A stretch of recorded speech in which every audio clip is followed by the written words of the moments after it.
We now have an idea of how to evaluate piecewise functions at certain values, and we know now how to choose which equation in the piecewise function to plug a value into. Our next step is to learn how to graph them. Now we're going to do some by hand, and we're going to do some in the calculator. For now we're going to focus on how to do it by hand. So here you have two equations in this piecewise function. We're going to use 6x minus 1 for when x is less than 0, and we're going to use 7x plus 3 for when x is greater than or equal to 0. Okay, so here's what I would recommend. If you have some other sheets of paper you can use when you have your graph,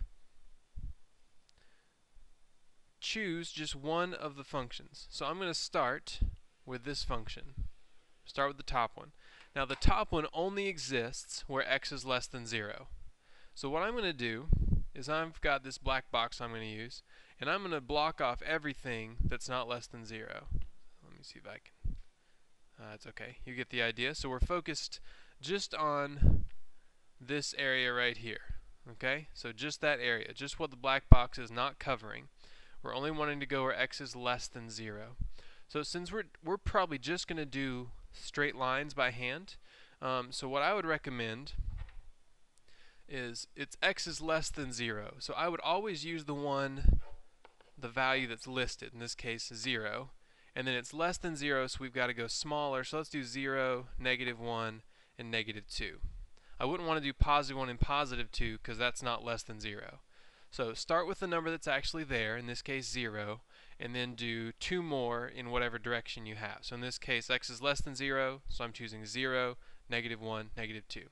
Now I'm going to plug those values into that function. So I plug 0 into 6x minus 1, I get -1. I plug in -1 into 6x minus 1, I get -7.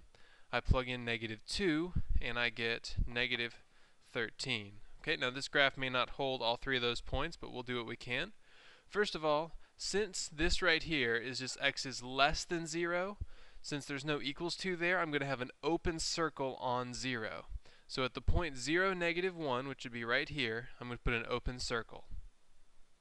Now I'm going to find my next point, -1, 7. So I count down, -1, 2, 3, 4, 5, 6, 7. Okay, so my other point is going to be too far off the graph, but that's okay. 2 points is enough to get a line. So I can start at the open circle, and I clearly don't want to move to the right because that's my black box and I can't go that way.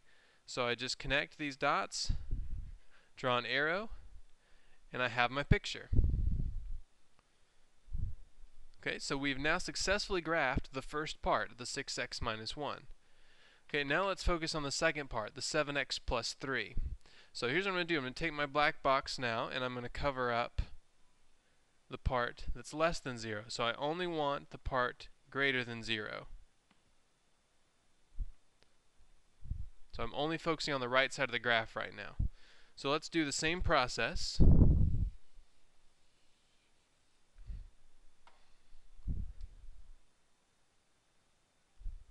I'm going to start with 0 because that's the number that I actually have there. X is greater than or equal to 0. And I want to move greater than 0, so I'll do 0, +1, +2. Okay, if I plug in 0, I get 3. If I plug in 1, I get 10. If I plug in 2, I get 17.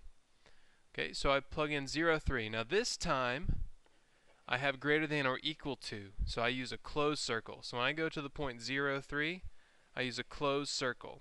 Now you only need to worry about the closed circle and open circle thing where you actually have this value. Okay, that's only going to be an issue on the spots that actually show up in the boundaries. The others you just do normal dots. Don't worry about them.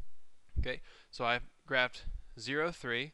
I'm going to graph 1, 10. So 1, 1, 2, 3, 4, 5, 6, 7, 8, 9, 10. So that put me at the top of the graph, and that's okay. I don't have to have a third point, and it goes that way. So that would be what my piecewise function would look like.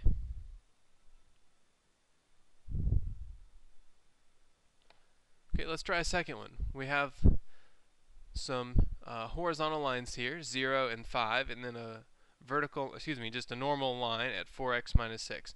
So 0 is going to be what we apply for x is less than 0.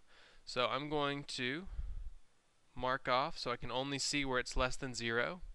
Well, and if it's just 0, that's just a horizontal line. So I started at 0, because that's my line right there. And because it's just less than, not less than or equal to, I put an open circle. Now, like I said, this 0 is just a horizontal line, and it's going left, because it has to go where it's less than 0.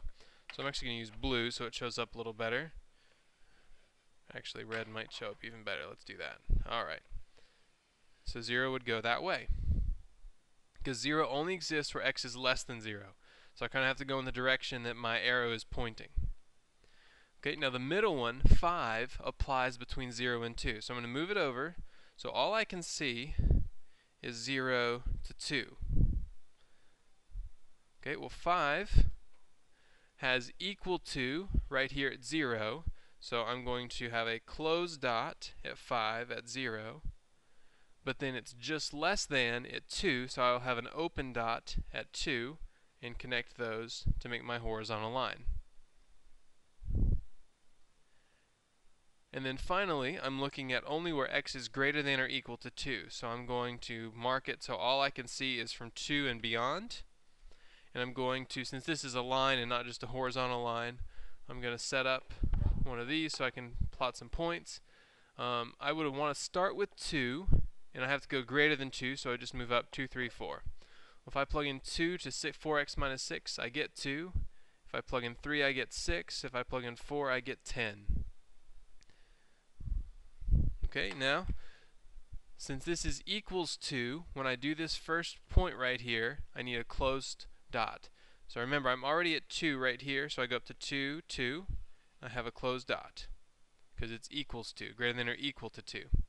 Then I plot the point 3, 6. So 3, 1, 2, 3, 4, 5, 6. And then 4, 10 would be up here. So I simply connect those dots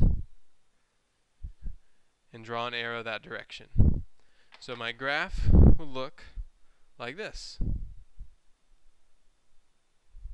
That would be my piecewise function. Now if you notice, this still passes the vertical line test. If I were to take a vertical line and then pass it through, it never hits more than one point at a time.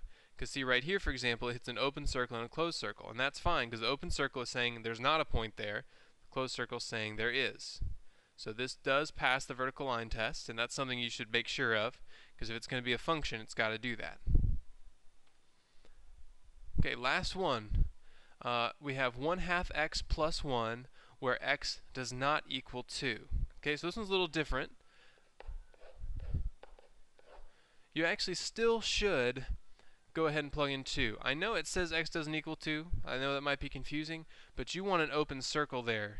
So you need to know where it is. So you should always do the number that's there. So that's not an exception here. You still want to do the number that actually shows up in the boundary, so we use 2.